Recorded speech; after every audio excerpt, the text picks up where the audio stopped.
Atenção, vai começar agora uma teleaula de processos de fabricação, do curso profissionalizante. Este módulo tem um total de 80 aulas. Hoje você vai assistir a teleaula número 1. Bons estudos!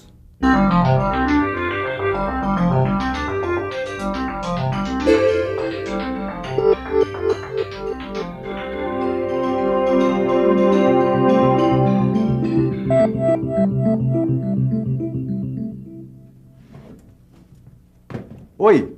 Hoje a gente está começando um novo módulo no Telecurso Profissionalizante. Um módulo muito importante, onde a gente vai aprender os processos de fabricação. Quer dar só uma olhadinha no que vem por aí? Você vai aprender nesta e nas próximas teleaulas processos como fundição, laminação, trifilação, forjamento, estampagem, soldagem. Todos os principais processos de fabricação mecânica vão pintar aí na sua telinha neste módulo do Profissionalizante. Agora, nessa nossa primeira teleaula, você vai ver como tudo começou. Você vai ver como surgiram as primeiras ferramentas. Vai ver como foi que o metal entrou na nossa história e vai ver como pintaram as máquinas ferramenta.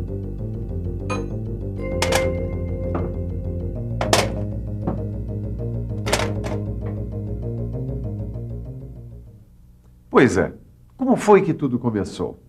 Como foi que o homem começou a usar a natureza para facilitar a sua vida? Para tentar responder a essas perguntas, vamos pensar um pouco na vida dos animais. Vamos pensar um pouco. As ovelhas têm a lã para se proteger do frio. Os tigres têm as garras para caçar. Os coelhos têm as patas para cavar. E as girafas têm o pescoço para comer as folhas lá em cima das árvores. Mas e o homem? O que é que tem? Olhe para você, o que é que você vê? Eu vejo um ser frágil. Não que você seja especialmente um ser frágil. O homem é que é um ser frágil, compreende? É a própria condição humana. Mas é justamente esta condição de fragilidade que fez com que o homem desse a volta por cima, criando seus próprios instrumentos de sobrevivência. E esses instrumentos foram as nossas primeiras ferramentas. A ferramenta mais antiga de que se tem notícia é essa aí.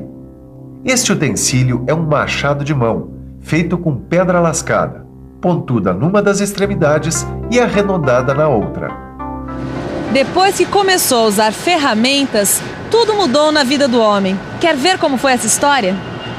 O homem descobriu que podia usar as ferramentas para se defender, pescar, caçar e ainda para cultivar a terra. Daí por diante começa a grande aventura do homem na transformação da natureza. Ele começa a usar cada vez mais a pedra como a principal matéria-prima para fabricar facas, serras, martelos, lanças e uma porção de outras ferramentas. Essas ferramentas foram usadas em atividades fundamentais para a sobrevivência do homem, como a agricultura. Começou com o arado, a enxada, a foice, até chegar neste produto extremamente forte, que é o trator. E pensar que tudo isso começou com pedacinhos de pedra. Da pedra ao barro, o homem primitivo deu um salto tecnológico. Ele aprendeu com a cerâmica que podia transformar os materiais. O homem primitivo descobriu que, quando estava molhada, a argila ficava plástica, quer dizer, ficava fácil de moldar. Ele descobriu também que, quando seca, a argila virava pó.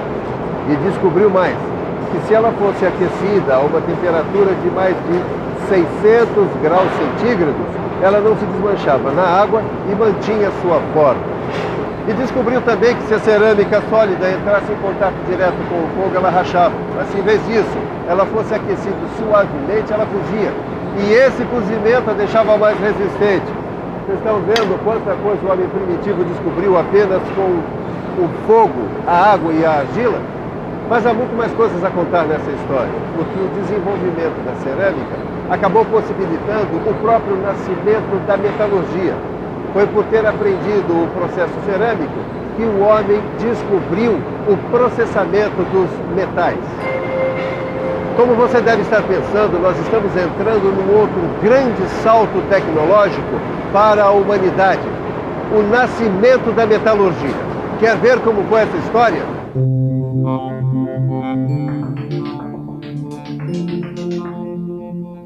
O homem descobriu que podia imaginar uma forma e usar a argila para materializar essa forma. Tempos depois, descobriu que podia fazer a mesma coisa com os metais. Começou com o cobre, depois partiu para o bronze, até chegar ao ferro. O processo que ele usava era o forjamento.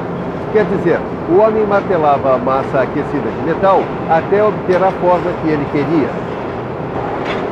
E quanto mais o homem aprendia a forjar, a soldar e a dar acabamento nas ferramentas que ele fabricava, mais ele sentia a necessidade de se especializar em seu trabalho. Foi assim então que apareceram os primeiros profissionais na fabricação de ferramentas, os antecessores dos especialistas que hoje trabalham na indústria. Mas para chegar nesse trabalho especializado que você viu aí, o homem teve que superar várias etapas. Por exemplo, os fornos primitivos não conseguiam chegar na temperatura de fusão. Era complicado separar o material da escória, assim como era complicado aplicar um tratamento térmico na peça depois de fundida. Mas foi assim que a coisa evoluiu. Tanto é que 500 anos antes de Cristo, os artesãos já sabiam fazer um monte de ferramentas de ferro. Tenazes, punções, rodas hidráulicas, formões, foles, vários tipos de martelos e outras ferramentas já tinham um aperfeiçoamento bem razoável. Agora pense um pouco na importância dessas descobertas. Porque com o desenvolvimento da cerâmica, da metalurgia e da escrita, o homem aprendeu não só a construir um mundo à sua volta, como também aprendeu a registrar o seu conhecimento, a sua experiência. Ô, Caio. Ô, Ananias, tudo bom? Isso é a mesma coisa que a gente faz quando estuda num livro, né? A gente registra tudo que aprendeu através da escrita e depois só fixa, fazendo os exercícios, não é isso? É isso mesmo. Bom, o desenvolvimento da cerâmica, da metalurgia e da escrita facilitaram a vida do homem para que ele pudesse dominar o mundo. Tá, mas isso daí é só o começo, né? Bom, você sabe que depois a evolução dos processos de fabricação não parou mais. E para que você entenda direitinho a evolução dos processos de fabricação, preste atenção no que você vai aprender agora. Como surgiram as máquinas-ferramenta? Uma das primeiras máquinas-ferramenta foi o torno. O torno foi uma invenção super importante, porque a partir dele foram criadas todas as máquinas operatrizes que existem até hoje em dia. O torno primitivo, como você está vendo, era um instrumento rudimentar. Ele funcionava com 2 suportes de madeira fincados no chão. O torneiro apoiava a ferramenta num outro suporte, enquanto seu ajudante fazia a peça girar.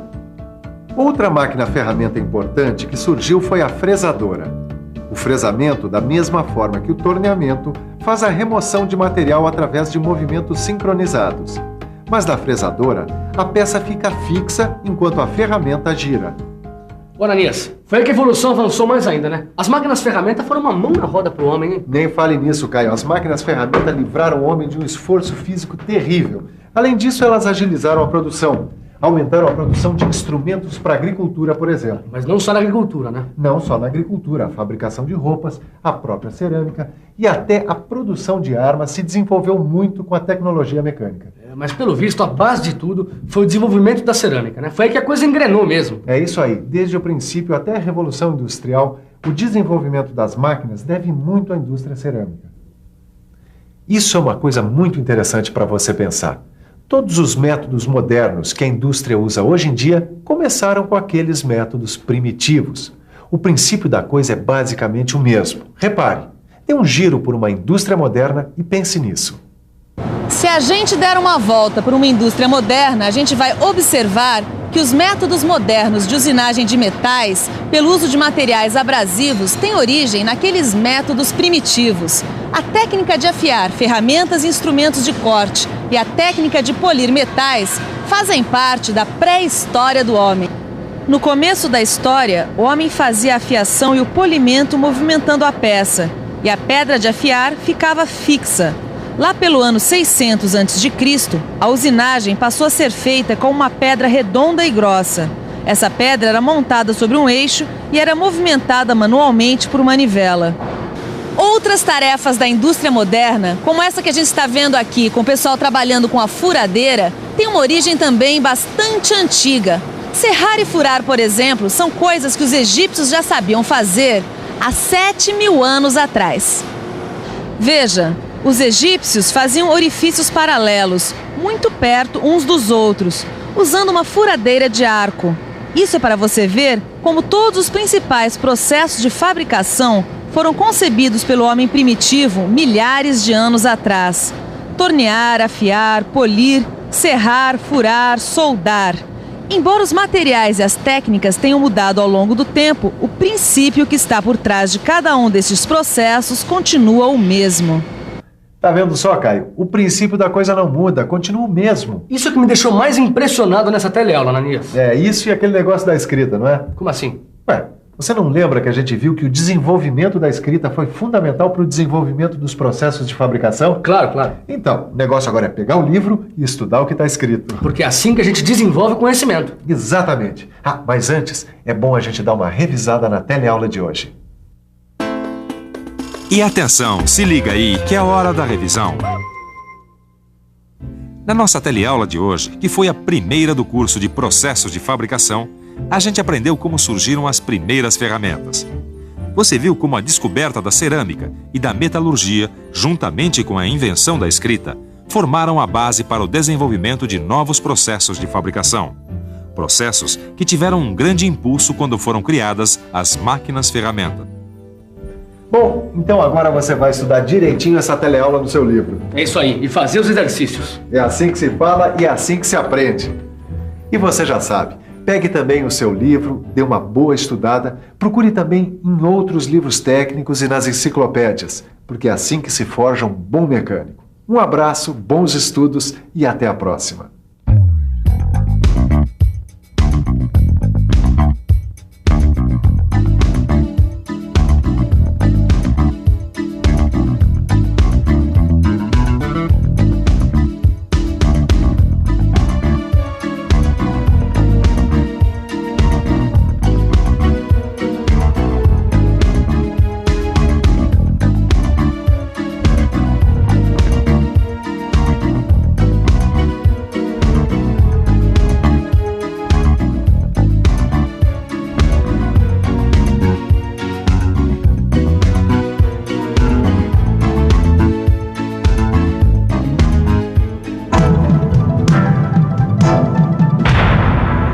Telecurso 2000, um programa de educação do Sistema Fiesp e da Fundação Roberto Marinho.